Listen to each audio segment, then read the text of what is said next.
Bismillahirrahmanirrahim. Assalamualaikum warahmatullahi wabarakatuh. Alhamdulillah nahmaduhu wa nasta'inuhu wa nastahdihi wa nastaghfiruh wa na'udzu billahi min shururi anfusina wa min sayyiati a'malina. May yahdihillahu fala mudilla lahu wa may yudlilhu fala hadiya lahu. Asyhadu an la ilaha illallah wahdahu la syarika lahu wa ashhadu anna sayyidana wa nabiyyana Muhammadan abduhu wa rasuluh. Allahumma iftah alaina hikmataka wa anshur alaina min khazaini rahmatika ya arhamar rahimin. Allahumma rabbi shrah lana sudurana wa yassir bihi umurana wa hlul 'uqdatam min alsinatina yafqahu aqwalana, amma ba'd. Muslimin, sahabat-sahabat yang dikasihi sekalian, alhamdulillah, syukur pada Allah Subhanahu wa taala di atas limpah dan kurnianya dan juga segala nikmat yang Allah berikan kepada kita dan mengizinkan untuk kita sama-sama duduk dalam majlis ini, boleh lagi berjamaah dan melakukan pelbagai ketaatan. InsyaAllah malam ni kita sambung lagi kitab kita, iaitu kitab Hadis Riyadhus Shalihin, iaitu Babul Wasiyati bin Nisa, bab berwasiat kepada kaum wanita. Di penghujung daripada bab ini ada beberapa hadis lagi yang mana mengingatkan kepada para suami menyempurnakan tanggungjawabnya dan juga berlaku baik kepada mereka dan mengambil tindakan yang betul untuk mendidik dan mentarbiah para isteri.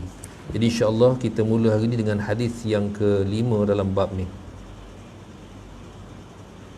An Muawiyah ibni Haidah radhiyallahu anhu qala qultu ya Rasulullah ma haqqu zawjati ahadina alaihi qala an tut'imaha idza ta'imta wa taksuha idza tasaitaha wa la tadribil wajha wa la tuqabbih wa la tahjur illa fil bait.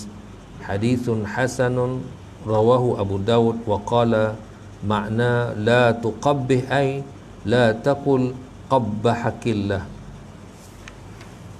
Dari Muawiyah bin Haidah radhiyallahu anhu katanya, saya bertanya, ya Rasulullah, apakah haknya isteri seseorang suami dari kita itu atas suaminya?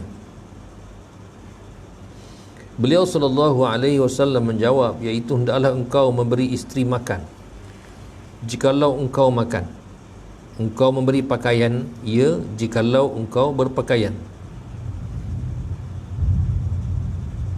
Jangan memukul wajahnya, jangan mengolok-olokkannya, juga jangan meninggalkan ia ketika tidak taat pada suaminya kecuali dalam rumah sahaja, yakni dalam seketiduran.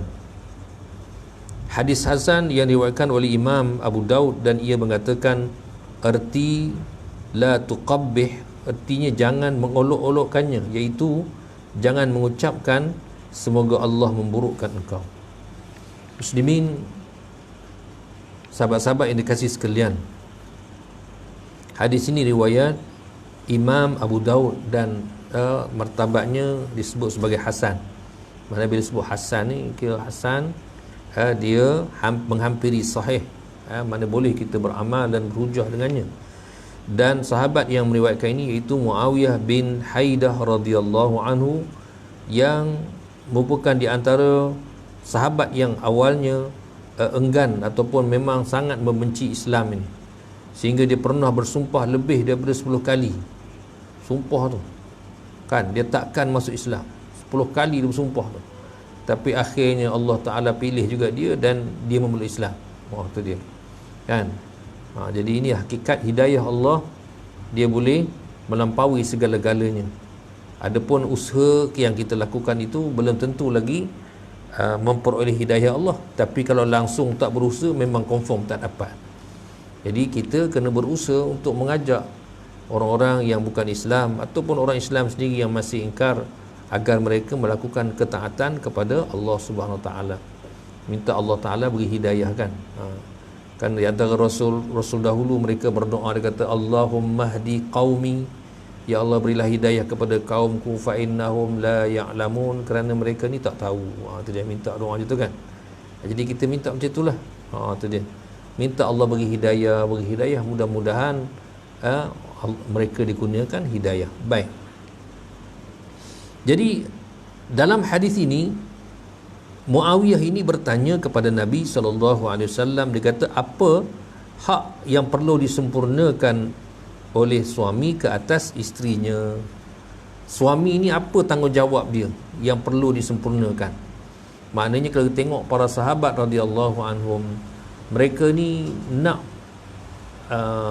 mendalami, memahami apa yang disebut oleh Nabi SAW secara terperinci.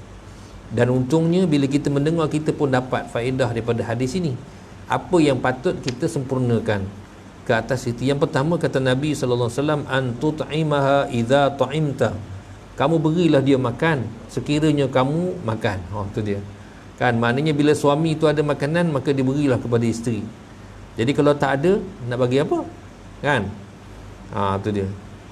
Tapi kalau mula-mula sebelum kahwin dia bagi tahu dah, isteri aku ni makan tak ada, tak ada duit, tak ada kerja, tak ada gaji, agak-agak mau tak ada nikah kita? Tak mau kan? Itu dia. Jadi munasabahnya panjang sebenarnya perbincangan itu kan. Bukanlah semudah itu. Maknanya kalau kita bincang balik bab kahwin tu, di antara hukum makruh berkahwin ialah bila seorang lelaki berkeinginan mengahwini perempuan sedangkan dia tidak ada keupayaan untuk menyempurnakan nafkahnya. Nak kahwin sangat, gatem nak kahwin, kerja tak ada, apa tak ada kan, maka hukumnya makruh. Makruh kan. Baik. Jadi berilah makan, maknanya makanan yang layak, yang sesuai kan. Tapi alhamdulillah isteri kita semua cukup makan kan. Cuba ambil gambar dia, masa gambar hari kahwin dengan gambar sekarang. Tengok besar dah. Kalau besar tu memang cukup makan lah tu kan. Cukup makan lah. Maknanya betul tuan-tuan berjaya memberi makan kepada isteri. Tu dia. Kemudian kata Nabi lagi, wa taksuha izak tasaita, iaitu kamu beri dia pakaian kalau kamu ada pakaian. Tu dia. Maknanya suami tadi kena sediakan pakaian untuk isteri, beli baju semua kan. Banyak mana nak beli baju ni, tiap-tiap kali gaji dia minta beli baju kan. Pening kita kan. Jadi sekurang-kurangnya ialah pada hari-hari kebesaran Islam ataupun Aid, 2 hari raya tu, paling tidak pun setahun adalah 2 pasang yang baru ya, yang baru. Tu dia, 2 pasang baru kan. Tu dia, belilah dan tuan-tuan sesuaikan dengan keadaan dan keperluan lah kan. Badan makin besar, jadi baju kena makin besar jugalah kan. Dia kena sesuaikan dengan kerja, apa yang dia buat di rumah kan. Takkan nak pakai baju kebaya kot, nak basuh pinggan, nak masak nasi kan. Jadi sesuai dengan pakaiannya lah. Jadi kita belilah pakaian sesuai untuk dia kan. Tu dia, sesuai untuk isteri. Ini pun tak ada masalah lah ni kan. Tu dia. Wala tadribil wajha wala tuqabbih. Ni 2 benda. Satu, dia kata Nabi, jangan kamu pukul wajah dia. Tu dia. Marah benar kat isteri, pukul muka dia kan. Tak boleh. Haram memukul muka. Adakah haiwan pun tak boleh kita pukul muka. Ini kan pula manusia, dan manusia itu pula ada isterinya, maka tak boleh pukul muka dia kan. Jadi pasal apa nak pukul tu nak tanya. Pasal apa nak pukul? Al-Quran kata pukul kan. Yelah, kita dah bincang kita dalam bab nusyus kan, iaitu bila isteri tadi nusyus, maka suami tadi harus memukulnya. Tetapi sebelum pukul tu, dia bukan tiba-tiba pukul je kan. Nusyus ni diartikan sebagai derhaka ataupun tidak taat. Isteri tidak taat kepada suami. Tidak taat ni yang mana? Iaitu dia enggan melayan suami, dan kadang dia tidak ada masalah apa-apa kan, maka dia dikira sebagai derhaka lah. Derhaka. Bila derhaka, suami bukan dia suruh cerai, dia suruh suami didik isteri tadi, iaitu beri nasihat kepada dia, bagi nasihat kepada dia. Tu dia. Kalau tak mau dengar juga, maka disuruh pisahkan tempat tidur. Pisahkan tempat tidur, jangan tidur dengan dia kan. Jadi suami tidur mana? Suami yang keluar lah, tidur di ruang tamu ke, tidur dekat dapur ke, mana sesuai lah kan. Isteri tidur bilik lah, isteri tempat dia lah. Isteri tak gerak di situ juga. Tu dia. Bukan isteri tu disuruh keluar dah, dia tak keluar, suami yang keluar. Tu dia. Dan barulah yang ketiga, bila isteri tadi masih lagi derhaka, maka diharuskan memukulnya. Dan memukul ini satu, dia kata wala tadrib al-wajha, jangan pukul wajah dia. Nak pukul macam mana? Kalau mengikut Abdullah bin Abbas, dia ambil contoh tu batang sugi tu.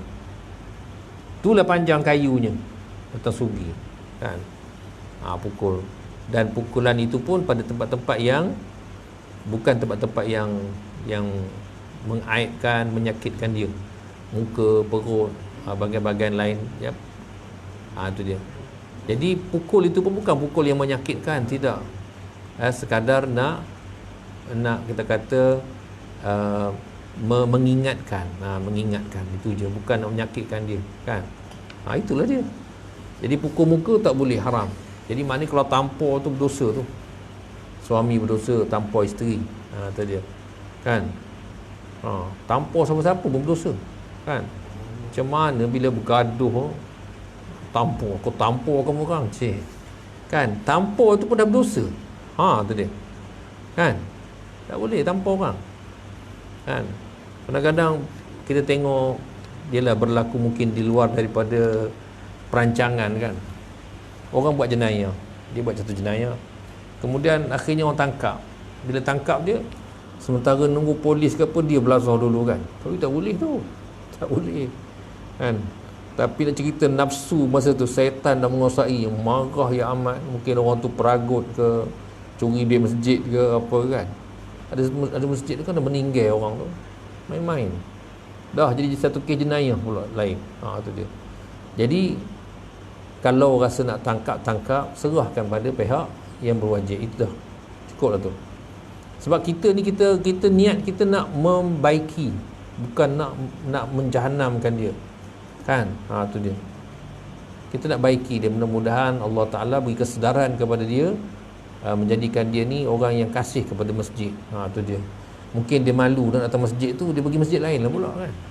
Tapi dia jadi orang yang kuat, menjadi pembela kepada agama. Sebab itu jangan pukul dia, tak boleh pukul. Belasah tak boleh. Tak boleh kan. Tu dia. Jadi dia kata Nabi, jangan pukul wajahnya, wala tuqabbih, jangan kamu memburukkannya. Jadi di sini ada syarah. Imam Nawawi syarah, dia kata maksud tuqabbih ni memburukkannya, iaitu seperti kamu menyebut perkataan apa dia? Qabbahakillah. Semoga Allah memburukkan kamu. Tu dia. Kan? Tengok perkataan itu, kalau suami ucap pada isteri, tuan-tuan, macam halilintar tu rasanya tu. Kan? Halilintar kena ke dia. Tak payah perempuan tak payah pukul kan.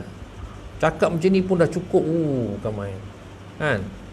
Sebab itu tengok dalam bab pukul tadi pun, kita tak suruh pukul apa-apa pun, tak payah. Orang perempuan tak payah pukul, cakap dia, kau ni gemuk sikit dah. Sudah merajuk dia. Sebutlah tak pasal gemuk. Jangan pasal. Kan? Tak pasal-pasal tekui. Marah dia. Kan? Muka kau tu nampak berkedut sikit. Sudah. Bayangkan kalau pukul, lagilah pula kan. Ni kalau dia suruh pukul sikit je, sebab dia bukan itu. Tarbiyah tu bukan dengan cara memukul. Kan? Bagi isteri cukup dengan kita nasihat dengan dia. Tu dia. Jadi apatah lagi tak boleh kita ucap perkataan yang tak elok. Semoga Allah memburukkan kamu. Dahlah dia salah kan. Mungkin dia salah dalam kes ni bila dia nusyus. Jadi jangan kita doakan yang tak baik pada diri dia. Sebab kita bukannya bercerai dengan dia. Kita nak dia baik, dia pulih. Faham? Manusia ni, dia mungkin ada kekurangan dari sudut ini, tapi kelebihan sudut ini. Mungkin ketika tu kita marah, suami marah sangat, dia nampak satu sudut yang tak elok tu saja, sedangkan sudut yang elok begitu banyak, tak nampak.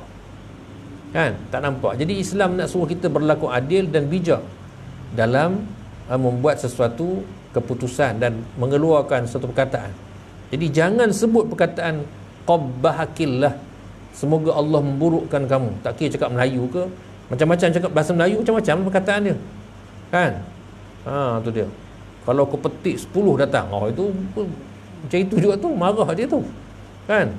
Tu dia. Jadi perkataan-perkataan yang menghina dia, jangan sebut begitu, atau yang memburukkan dia, jangan sebut. Dia.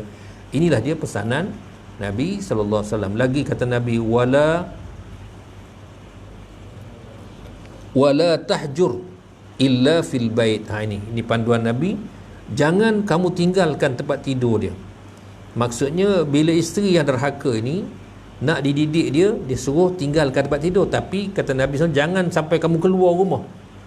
Aku nak tidur, tak nak tidur dengan kamu, aku nak tidur kat tempat lain. Tak boleh. Dia tidur rumah yang sama juga, tetapi dia kata di tempat yang lain. Rumah sama tapi tempat yang lain. Tu dia. Lepas itu bila berlaku penceraian pun macam itu juga. Selama tempoh iddah tadi, isteri jangan keluar daripada rumah. Jangan keluar. Faham? Dalam tempoh iddah jangan keluar, duduk di rumah. Bila keluar, dia dah cerita lain lah tu nanti. Dia balik lari pergi rumah mak dia, ayah dia. Tak boleh. Kan? Kalau mak ayah dia tahu, balik Allah, balik, kau pergi balik rumah kau. Tunggu habis iddah dulu. Dah habis iddah baru boleh. Faham? Bila dah penceraian tu tidak dirujuk. Tu dia. Tapi dalam tempoh iddah dia kena duduk di rumah itu, dan istilah dia panggil serumah tetapi serumah tapi tidak sekatil. Tu dia istilah dia kan. Kamu duduk rumah yang sama. Sebab Islam masih meletakkan harapan agar orang ni, mereka ni berbaik semula. Berbaik semula kan. Tu dia. Jadi apa-apa harus serah pada Allah lah. Serah pada Allah. Tu dia. Baik. Jadi inilah beberapa panduan yang diberikan oleh Nabi SAW bagi suami untuk dia melayan dan berlaku baik kepada isteri dia. Mudah-mudahan kita faham tu kan. Okay.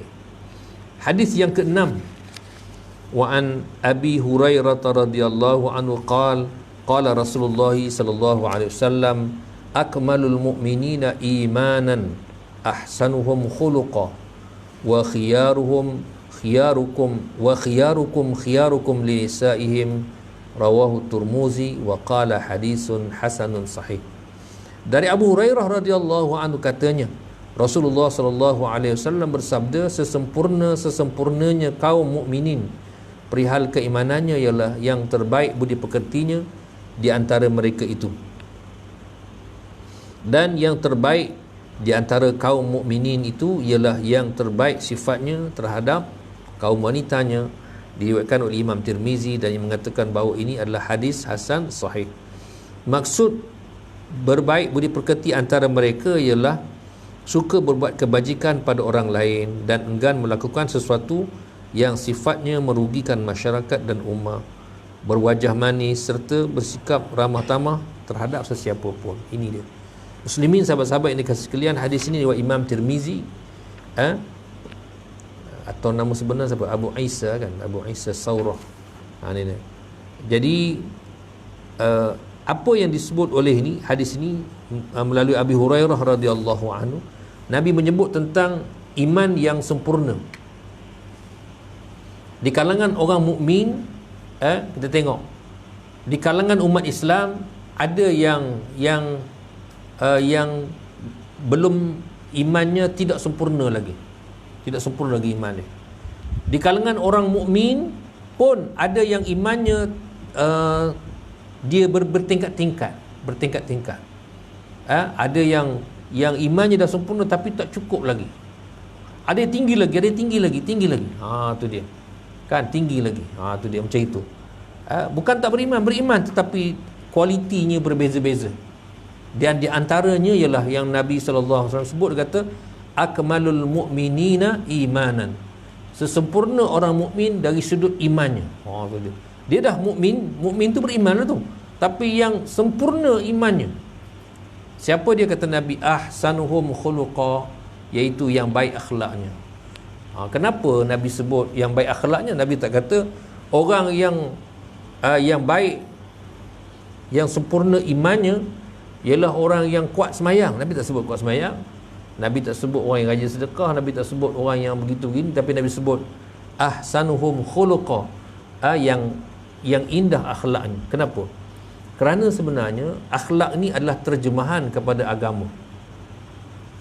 Orang mengaji tinggi macam mana pun, hebat macam mana pun, tetapi kalau akhlaknya buruk, maka sebenarnya dia tidak ada agama.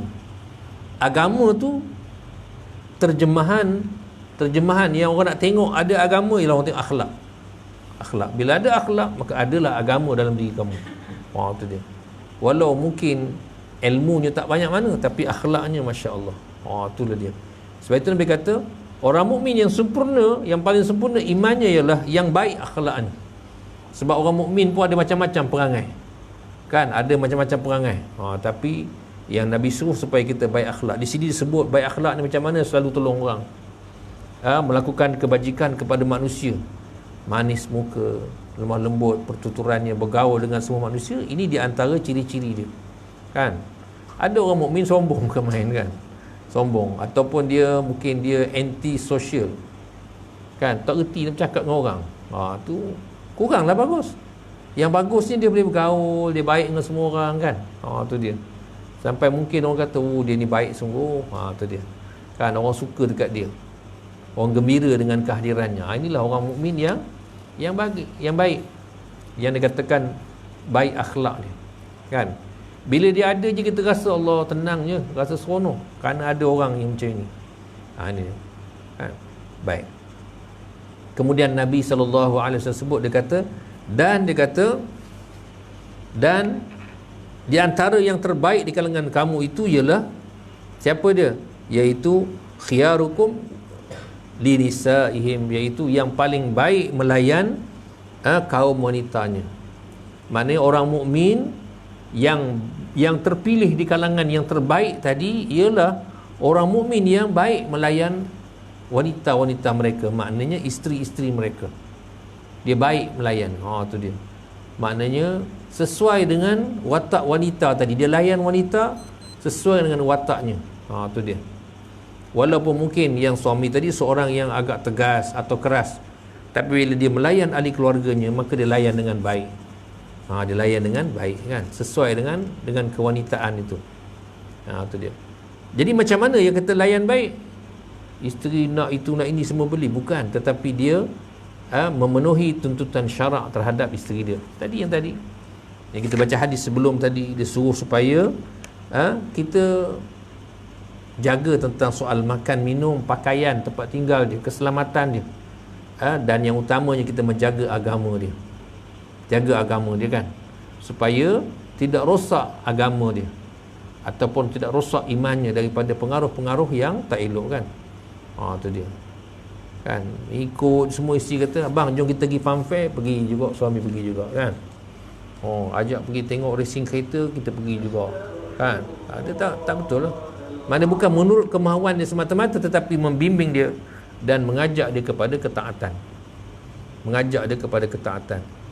Apa-apa yang kurang, suami lengkapkan kan. Tu dia. Perbetulkan dan perbaiki. Itulah dia. Maknanya melayan mereka dengan baik. Kalau nak tegur pun ikut formula yang Islam bagi. Gunakan cara yang paling baik, yang indah, yang sesuai. Tidak menyakiti dia atau menyusahkan dia kan. Hari ni kita selalu dengar wanita-wanita yang dalam bahasa kita kata-kata gantung tak bertali kan. Tu dia. Kesian kata-kata gitu kan. Dia pun tak pasti status dia macam mana. Kita jangan buat begitu. Kan? Mana tidak baik seorang lelaki atau suami dia membiarkan isteri yang dia ceraikan itu, ataupun yang dia tak sebut cerai, dia tak cerai, dia tinggal begitu je. Ini yang jadi gantung tak bertali, sehingga isteri tadi tak tahu kedudukan dia. Kamu ni ada lelaki ke tak? Tahulah, suami aku tak ceraikan aku lagi. Sudah. Kan? Dia pula tak ambil tindakan susulan. Sebenarnya boleh dia ambil tindakan susulan, tapi kadang-kadang orang perempuan ni, apatah lagi kalau mungkin dia dalam keadaan serba kekurangan kan, dia malu dan sebagainya, dia tak mau berurusan dengan pejabat agama atau mahkamah, dia tak nak kan. Padahal dia boleh buat tuntutan fasakh, tapi kadang-kadang dia tak suka. Dia malu, dia biar gitulah. Bila biar begitu, susah hidup dia, kerana dia nak membuat keputusan susah. Susah. Tiba-tiba ada orang hendak ke dia misalnya kan, jadi susahlah dia pun tak tahu kan, boleh kahwin ke tak aku ni, kata gitu kan. Sebab kadang-kadang jangan kita fikir, alah siapa hendak dah tua dah buruk dah. Kadang-kadang ketentuan Allah SWT bukan orang kahwin sebab itu saja kan. Itu dia. Jadi maknanya Jangan zalimi wanita tadi seperti itu, biarkan dia tak bertali gitu kan. Ataupun dihukum dia kerana dia enggan menurut apa yang suami kendaki dalam urusan dunia. Suami tadi ambil kesempatan. Kita sebut misalnya isteri yang bekerjaya kan. Jadi bila dia kerja, dia ada duit, suami pun ada duit juga, tapi duit suami ni habis untuk semua kan. Yang isteri simpan semua duit dia kan, dia tak pakai pun, simpan. Ikut dia lah duit dia kan. Siapa suka kahwin dengan orang kerja kan. Itu dia. Jadi lalu suami tadi mungkin diugut, kamu kena bayar ni, kalau kamu tak bayar jaga kamu. Jadi dia digunakan kuasa dia sebagai suami untuk menghukum isteri tadi. Tu dia. Jadi tak boleh macam tu, tak boleh. Kalau isteri itu suka rela, dia nak bayar, dia nak tolong itu, tolong ni, tak apa, silakan, eloklah tu. Suami pandai pujuk dia, tak apa, eloklah tu, alhamdulillah lah. Tapi bukan ditentukan dia mesti bayar, dia mesti buat itu, dia tak ada mesti sebenarnya kan. Tu dia. Apatah lagi lebih dahsyat bila suami tadi dah kahwin, suruh isteri berhenti kerja. Lagi teruk, kamu kena taat perintah aku, kalau kamu tak berhenti kerja, kamu derhaka. Kalau nak cari orang yang tak kerja, cari siap-siap tak kerja, jangan seorang dah kerja suruh berhenti kan. Dah dapat kerja susah kan main kan. Kerja-kerja yang berkaitan ada majikan ni kan, kadang-kadang bukan senang. Tiba-tiba dah kahwin suruh berhenti. Kalau gitu buat syarat sebelum nikah, okey boleh nikah, tapi lepas nikah kau berhenti kerja. Okey je tu kan. Ini dah nikah baru suruh berhenti, tak nyanya kawan tu. Mungkin dia ada sumbangan yang diberikan untuk mak ayah dia, adik-beradik dia kan, kita tak tahu. Tu dia. Jadi maknanya ini maksudnya khiyarukum linisaihim, iaitu yang baik kamu melayan wanita-wanita kamu. Tu dia, baik maknanya kita adil kepada dia, sempurnakan hak dia kan, kita dengan baiklah kita layan dia. Tu dia kan. Sebab isteri ni pun pinjaman juga, suami pun pinjaman juga kan. Allah takdirkan kita, inilah isteri kita, Allah Ta'ala beri amanah kepada kita kan, kamu jaga. Tu dia, kamu didik dia. Tu dia. Baik. Jadi bukti iman yang sempurna iaitu satu, akhlak baik, yang kedua orang yang melayan keluarganya dengan baik, dia layan keluarganya dengan baik. Tu dia kan. Ini yang berat sikit ni, nak layan keluarga dengan baik kan. Baik. Hadis yang berikutnya, yang ketujuh. Wa an Iyas ibni Abdullah ibni Abi Zubab radhiyallahu anhu qala Rasulullah sallallahu alaihi wasallam la tadribu ima Allah. Faja'a Umar radhiyallahu anhu ila Rasulillah sallallahu alaihi wasallam faqala za'irna an-nisa'u ala azwajihin farakhasa fi darbihin fa'atafa bi ali Rasulillah sallallahu alaihi wasallam nisa'un kathirun yashkuna azwajahun. Faqala Rasulullah sallallahu alaihi wasallam laqad atafa bi ali baitin Muhammadin nisa'un kathirun yashkuna azwajahunna laysa ulaika bi khiyarikum. Rawahu Abu Daud bi isnadin sahih. Dari Iyas bin Abdullah bin Abu Zubab radhiyallahu anhu katanya, Rasulullah sallallahu alaihi wasallam bersabda, janganlah engkau semua memukul hamba-hamba Allah yang perempuan. Maksudnya suami jangan memukul isteri.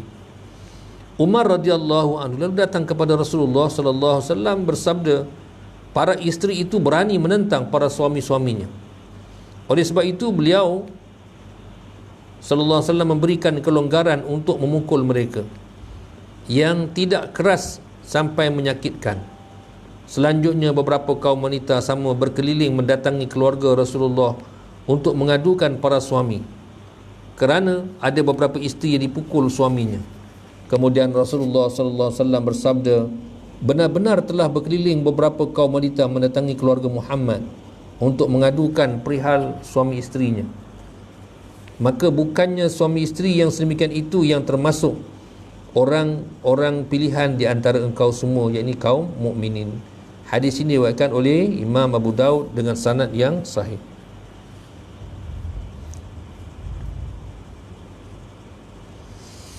Muslimin, sahabat-sahabat yang dikasihi sekalian, ini satu kata-kata satu peristiwa yang berlaku, tindak balas yang berlaku akibat daripada memahami sabda Nabi SAW. Hadis ini diriwayatkan oleh Imam Abu Daud dan sahabat yang meriwayatkannya Iyas bin Abdullah Ibni Abi Zubab radhiyallahu anhu, antara sahabat yang terlibat. Dia menyaksikan pembukaan kota Mekah. Tu dia ni, Iyas ni. Jadi kata Iyas, dia kata Nabi SAW bersabda, jangan kamu pukul wanita-wanita kamu, jangan kamu memukul isteri-isteri kamu. Waktu dia. Jadi bila dia sebut begitu, apa yang disebut itu ialah hadis Nabi SAW. Sayyidina Umar dengar, Sayyidina Umar pergi cari Rasulullah SAW, pergi cari, tanya Nabi, kan, tanya nak mendapat keterangan. Waktu dia, kan, kata Umar radhiyallahu anhu, dia kata orang perempuan ni berani menentang suami-suami mereka. Tu dia. Maknanya yang isteri, para isteri ni mereka apa sebutnya, selalu membantah, menunjukkan protes kepada suami dengan kasar. Tu kan. Jadi Umar tadi dia dengar perkataan Nabi SAW melalui Iyas, iaitu Nabi SAW sebut jangan pukul isteri-isteri kamu. Jadi Sayyidina Umar dengar tu, cari Rasulullah, pergi jumpa Rasulullah, macam mana kami tak pukul isteri kami, kan? Kerana apa? Kerana isteri-isteri ni dia dah, kita kata apa, keras kepala degil dia mengadu. Lalu bila dia mengadu kepada Nabi SAW, maka Nabi SAW pun memberikan kelonggaran. Tu dia, bolehlah bolehlah pukul. Tu dia, kan. Lalu bila Nabi SAW memberikan kebenaran untuk mukul, kan, mula-mula tu Nabi sebut dah tak boleh, kan. Kemudian Sayyidina Umar tak puas hati sebab dia dengar daripada orang lain, jumpa Nabi. Bila jumpa Nabi, dia kata isteri ni keras kepala, degil dan sebagainya, macam mana kami tak pukul dia? Maka Nabi kata, okey, tak apalah kau pukul dia. Bila dah diberi kebenaran, yang isteri-isteri kena pukul belaka, kan, kena pukul belaka, pukul belaka isteri. Tak tahu, Allahu alam, kot kebetulan mungkin isteri itu degil dan sebagainya. Akhirnya mereka datang ramai-ramai pergi berjumpa dengan keluarga Nabi SAW, mengadu. Pergi jumpa isteri Nabi SAW, pergi mengadu. Tu dia cerita, suami dia pukul mereka, kan. Aku kena pukul dia, suami aku. Yang ini pun cerita kena pukul gitu. Lalu akhirnya mereka rujuk hal itu kepada Nabi SAW. Maka Nabi SAW sebut, dia kata, apa kata Nabi? Dia kata, laisa ulaika bi khiyarikum, bukanlah begitu, kata Nabi SAW, termasuk dalam kalangan orang-orang mukmin yang terpilih. Mana kalau kamu ni ada iman, kamu orang mukmin yang baik, kamu takkan pukul isteri kamu. Tu dia. Maknanya kita tengok, seolah-olah dalam isu pukul memukul ni ada isu macam dia dibenarkan dan dia tidak dibenarkan, macam itu. Jadi maknanya boleh pukul, tapi jangan melampau. Sikit-sikit, sebagaimana kita sebut tadi, kata Ibn Abbas radhiyallahu anhu tu pakai kayu sugi tu je. Itulah dia had pukulannya, sepanjang itulah kayunya. Sepanjang itulah kayunya. Tu dia. Dan itulah dia, bukan tak adalah boleh tukar dengan rotan ke, dengan tali pinggang ke apa, tak ada, itulah bendanya, kan. Tu dia. Itu pun khilaf sebenarnya tu di kalangan ulama. Ada ulama kata bukan pukul, maksud fadribuhunna, pukullah mereka. Bukan pukul tu macam sebat, bukan. Sebab kalau sebat dia akan gunakan perkataan fajliduhun. Dalam ayat zina tu Allah Ta'ala sebut gunakan jildah, perkataan sebat, rotan. Tu rotan. Orang yang berzina, laki-laki dan perempuan ini yang belum berkahwin, sebat mereka. Fajliduhum mi'ata jaldah, sebatlah mereka 100 kali sebat. Perkataan tu jildah, yang ini fadribu. Jadi ulama kata bukan maksud pukul tu pukul, tetapi pukul itu ialah dengan mengasingkan tempat tidur. Tu dia, itu maksud dia. Jadi dia khilaf maksud pukul tadi. Jadi kenapa pula boleh suami tadi pukul dengan cara yang lebih melampau-lampau terhadap isteri? Lalu Nabi kata, kalau begini sikap kamu bukanlah orang mukmin yang terpilih. Orang mukmin yang terpilih yang hebat, dia takkan pukul isteri dia. Dia takkan pukul isteri dia. Tu dia, kan? Tu dia. Maknanya dengan kelebihan iman yang ada pada diri dia, dia boleh mengubah isteri dia. Baik dengan nasihat ataupun dengan pisah tempat tidur. Tu dia. Itulah cara yang baik untuk memberikan peringatan kepada isteri agar dia berubah.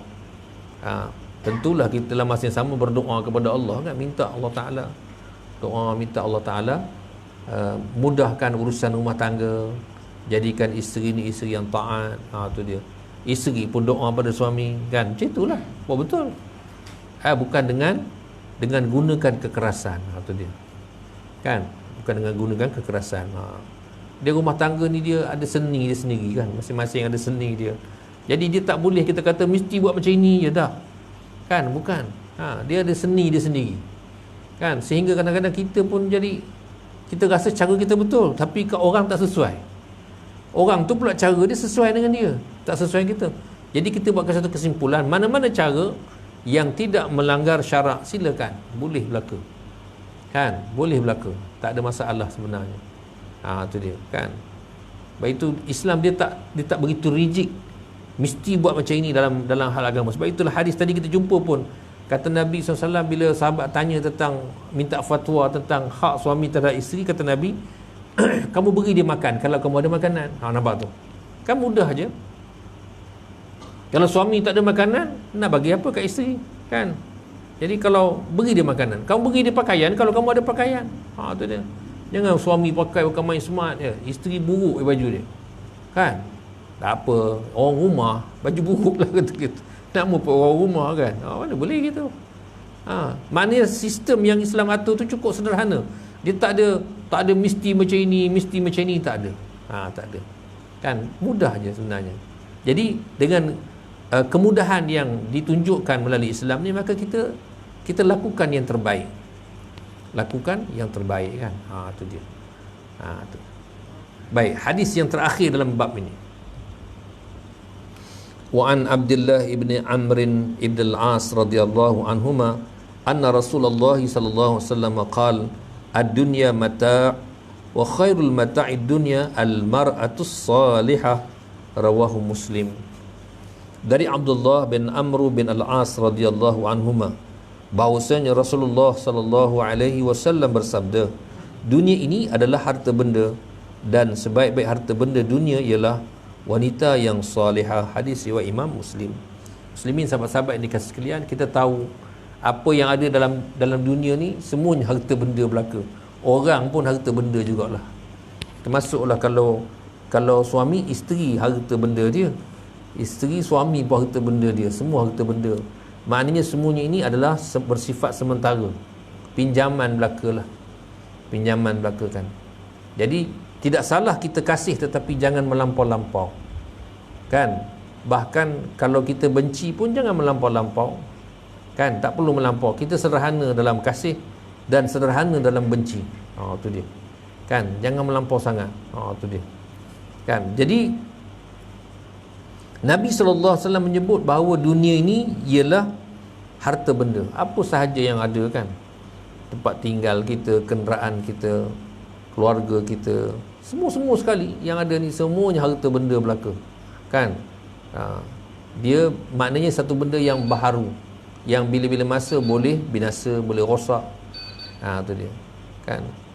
Jadi kata Nabi, dalam banyak-banyak harta benda ni, kalau bagi suami, harta benda yang paling baik sekali, yang paling hebat sekali ialah apa dia, bila dia mendapat isteri yang salihah.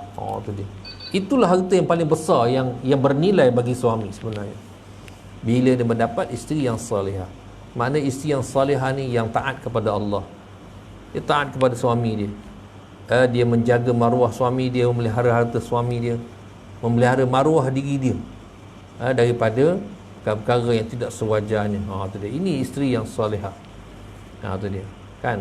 Sebab kalau fikir-fikir, memanglah Barat dia selalu dia tak setuju dengan cara Islam, kan. Dia nak isteri pun bebas suka hati dia, kan.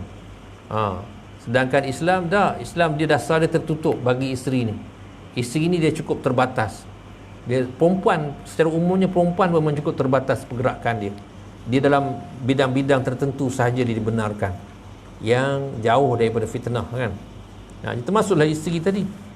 Kalau dia setakat dia nak kita kata keluar, nak pergi ke tempat-tempat yang jauh daripada fitnah, maka tak apa, Islam boleh benarkan. Itu pun suami kena tahu, kena beri kebenaran dulu. Tu dia kan. Tapi kalau isteri nak pergi tempat-tempat tak elok atau tempat-tempat yang tidak disukai oleh suami, maka dia tak boleh pergi. Dia. Isteri yang solehah dia macam itulah. Dia akan ikut suami kata ya, dak kan. Tu dia. Sebab matlamat hidup kita ni ialah kita nak dapat syurga Allah Ta'ala. Kita hanya duduk sementara sini kan. Jadi apa yang kita ada, apa yang kita nikmati pada hari ni hanya bersifat sementara saja, tak ke mana pun. Tak ke mana kan. Allah uji masing-masing. Allah uji suami dengan tanggungjawab dia, Allah uji isteri dengan tanggungjawab dia. Tu dia, Allah uji kan. Jadi di antara nikmat yang besar Allah beri pada suami bila dia mendapat isteri yang solehah kan. Isteri yang solehah. Tu dia. Tanya balik isteri kita, kamu solehah ke tak? Kan kita sendiri tahulah. Jadi kalau tak solehah, kita yang solehahkan dia. Kita yang didik dia supaya dia menjadi baik. Tu dia kan. Kita didik dia. Dan kalau sudah berlaku begitu, maka kita pastikan anak-anak kita ni anak-anak yang solehah.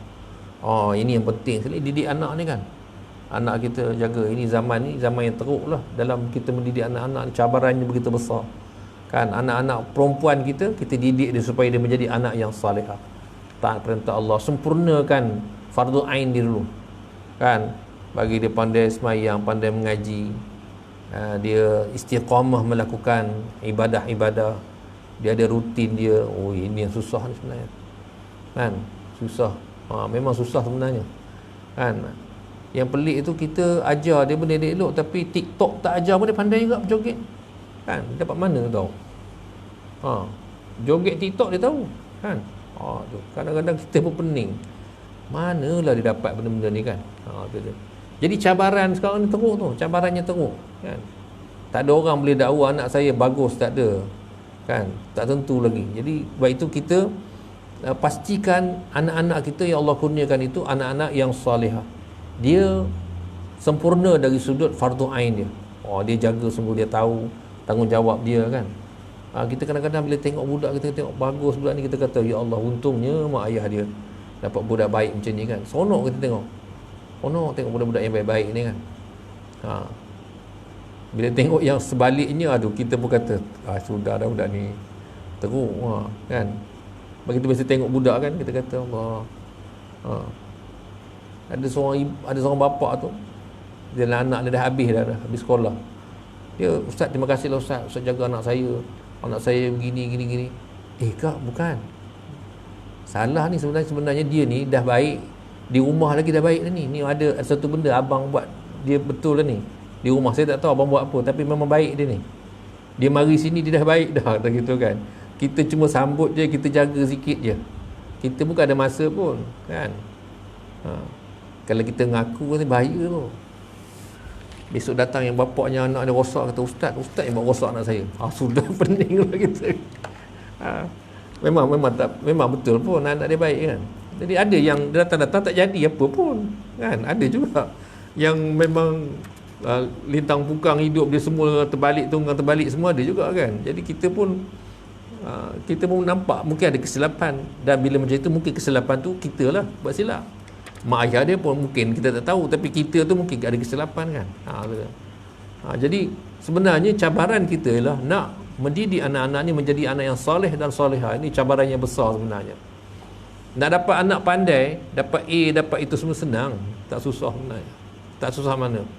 Tapi nak jadikan dia anak yang soleh dan solehah ni, Masya Allah kan.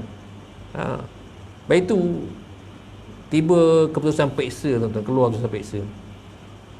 5 tahun ni yang sibuk peksa tinggal 5 dan 6, yang lain semua tak ada peksa tahun ni kan. Itu pun 5 dan 6 peksa tahun depan. Tahun depan peksa, bulan 2 pun peksa kan. Lepas raya Cina baru start peksa kan. Kadang-kadang kita atau manusia diukur melalui itu kan. Katakan contoh anak saya dapat result bagus. Jadi masa tu dia nak cerita anak dia bagus. Anak ada anak SPM tu ni? Ada. Macam mana? Boleh lah. Sebenarnya dia tunggu kawan dia tanya, anak kau macam mana kan? Kita pun ceritalah anak kita begini-gini bagus kan. Sebenarnya kita tahu tentang anak kita. Kita sendiri tahu tentang anak kita. Dia bagus atau tidak bagus. Faham? Kita tengok macam mana kita nak projectkan dia. Kita nak macam mana. Kalau tuan target nak akademik saja, ambil ya akademik kan. Tapi belum tentu akhlak dia elok kan. Kalau boleh dua-dua lagi bagus kan. Baik itu kita sendiri kita ada satu kayu ukur untuk anak kita. Kalau kita tengok dia taat perintah Allah, kita kata dia bagus dah tu. Kan dia bagus dah. Walaupun result dia tak hebat macam anak orang lain, taklah kan. Tapi kita tahu anak kita bagus. Itu yang penting. Bagus sebab dia bagus dengan Allah. Kalau kita tak ada rumah, dia boleh semayang sendiri, tak payah suruh dah. Dia nak keluar rumah, dia jaga aurat dia. Tu. Dia jaga dia punya ikhtilat pergaulan dia kan. Kalau gitu baguslah. Kan? Yang dapat A saja pandai sangat tapi kan kawan merata semua, itu susah juga tu. Kan? Jadi maknanya cabaran kita ialah nak mendidik anak-anak sebenarnya menjadi anak yang soleh dan solehah ni yang susah sebenarnya. Kan susah. Tu dia. Kerana tidaklah kita salahkan dunia hari ni, tapi mungkin kelemahan kita sendirilah. Kelemahan kita sendiri. Mungkin juga banyak faktor sebenarnya, banyak sangat faktor. Tapi kita lebih senang kita kata faktor tu kita sendiri silap. Kelemahan kita lah. Kalau kita nak baiki diri, kita kata kita silap lah. Bukan nak salahkan orang tu, salah orang ni kan. Bukan nak salahkan belanjawan, bukan. Salahkan kita kan. Tu dia. Jadi itulah beberapa hadis yang disebut dalam bab ini, iaitu hak suami ataupun Nabi SAW pesan supaya buat baik kepada orang perempuan. Tu dia, buat baik mereka kan. Mudah-mudahan dengan kita berlaku baik itu, mereka berubah menjadi anak yang salihah, ataupun mereka menjadi isteri yang salihah, yang akhirnya menjadi penghuni syurga. Tu dia, wallahu alam. Kita berhenti situ. Jadi sebelum akhir, tuan-tuan ada nak tambah ataupun nak kongsi, kalau ada. Ya. Kesalahan apa? Tempat tidur. Berapa lama? Ini tidak ada tempoh sebenarnya kan. Tak ada tempoh. Yang disebut tak ada tempoh kata 3 hari ke seminggu, 2 minggu, tak ada. Tetapi yang boleh memberi kesan kepada wanita, sebenarnya bila wanita ni dah berkahwin, dia biasa tidur dengan suami dia. Bila tak tidur dengan suami dia, dia akan rasa lain. Dia akan rasa lain. Tu dia. Kan? Dia akan rasa maknanya ada rasa yang, sebab itu kita kena banyak bergantung dengan Allah. Niatkan kita pisah tempat tidur tu untuk didik dia. Jangan kita niat nak dera dia. Bila niat nak dera dia, apa dia pelik zaman sekarang ni kan. Telefon ada, dia ada earphone, dia duduk dalam bilik tu, orang angguk-angguk kepala. Dia tak ada rasa apa. Hantar dia lah. Sebab kita tak bergantung kepada Allah. Oleh kerana tindakan memisah tempat tidur ni atas perintah Allah, cara yang Allah syurkan, kita ikut ngadu, ya Allah, aku dah ikut perintah kau. Kau tolong aku. Sama ada kau tolong jadi baik, ataupun kau jadikan dia satu keputusan yang baik. Tak semestinya natijah dia isteri tadi akan sedar dan jadi baik. Tak semestinya begitu. Tak semesti. Jangan kita kata, ni aku tak nak ikut Islam ni, tak betul. Aku dah pisah tempat tidur, isteri aku tak sedar juga. Bila tak sedar tu, ambil tindakan seterusnya. Apa dia? Pukul. Dah pukul pun tak baik juga. Maknanya memang Islam Ta'ala, Allah Ta'ala dah nak takdirkan kepada satu peringkat yang hujung. Kita panggil dulu. Panggil untuk orang mengadilinya. Panggil keluarga dulu. Bagi nasihat kan. Tu dia. Dah tak boleh juga. Cerai. Jadi bukanlah maknanya mesti bila dah pisah tempat tidur tu, isteri tu turun jadi baik. Tak. Sebab kita ni, kebaikan itu ialah apa yang Allah putuskan. Bukan keputusan kita yang baik. Faham? Kalau kita kata keputusan kita baik, macamlah kita tahu yang kemudian yang akan berlaku. Kan? Kita kan tahu apa yang akan berlaku ke depan ni kan. Tu dia. Kita tak tahu. Tu dia. Jadi kita kata yang baik itu apa yang Allah putuskan. Allah takdirkan baik. Mungkin hari ni dia satu musibah pada saya, tetapi kemudian mungkin dia akan datang kebaikan kepada kita pada masa ke depan. Kalau tidak pun di akhirat besok. tu dia kan. Allahu a'lam. Jadi tak ada tempoh. Ada lagi tuan? Tak ada ya. Jadi kalau tak ada, cukuplah sekat itu. Mudah-mudahan Allah Ta'ala beri kekuatan bagi kita nak didik anak-anak ni kan. Kuatkan diri kita. Media ni yang kacau ni kan, anak-anak kita dari kecil lagi kita dah hadap dengan TV, dengan telefon. Tu yang cabaran yang berat tu sebenarnya. Jadi tuan-tuan fikirlah. Sebab saya pun menghadapi masalah yang sama juga. Bukan tak ada masalah, kita pun masalah yang sama juga. Jadi fikirlah macam mana. Saya tak boleh nak bagi penyelesaian dia kan. Mudah-mudahan mungkin cara tuan-tuan lagi sesuai, lagi praktikal lagi daripada apa yang saya kan. Saya di rumah TV tak ada, tapi internet ada. Lagi besar yang hantunya kan, internet ni. Lagi besar ni kan. Bukanlah itu rumah kata kita beli baliklah TV dia kata gitu. Nak beli balik TV. Dah tinggal TV 20 tahun dah. Dekat 20 tahun dah saya tak pakai TV kan. Tapi oleh kerana ada penangan internet ni, mungkin perlu juga TV ni nak imbang balik. Tapi tak tahu lagi, tak ada keputusan lagi kan. Takut-takut dengan kita sekali balik-balik mengaji kan, kita menghadap TV pula kan, duduk berjemaah situ. Petang Sabtu tengok Hindustan. Tu habislah kita malah jemaah wrestling kacau. Itu takut tu kan, besok kita pula jadi musibah lain pula timbul. Wallahu a'lam. Mudah Allah Ta'ala beri kebaikan kepada kita semua. A'udzubillahi minasyaitonirrajim. Bismillahirrahmanirrahim. Alhamdulillahirabbil alamin. Wassalatu wassalamu ala asyrafil anbiya'i wal mursalin sayyidina Muhammad wa ala alihi wa sahbihi ajma'in. Allahumma ja'al jam'ana hadha jam'an marhuma wa tafarruqna min ba'dihi tafarruqan ma'suma wa la taj'al fina wa la ma'ana wa la man yatba'una shakiyya wa la matruda wa la mahruma. Allahumma rzuqna fahman nabiyyin wa hifzal mursalin wa ilhamal malaikatil muqarrabin bi rahmatika ya arhamar rahimin. Allahumma ja'alna mimman yastami'una al-qawla fayattabi'una ahsana. Wa sallallahu ala khair khalqi Muhammadin nabiyil ummi wa ala alihi wa sahbihi ajma'in. Alhamdulillahirabbil alamin. Subhanakallah.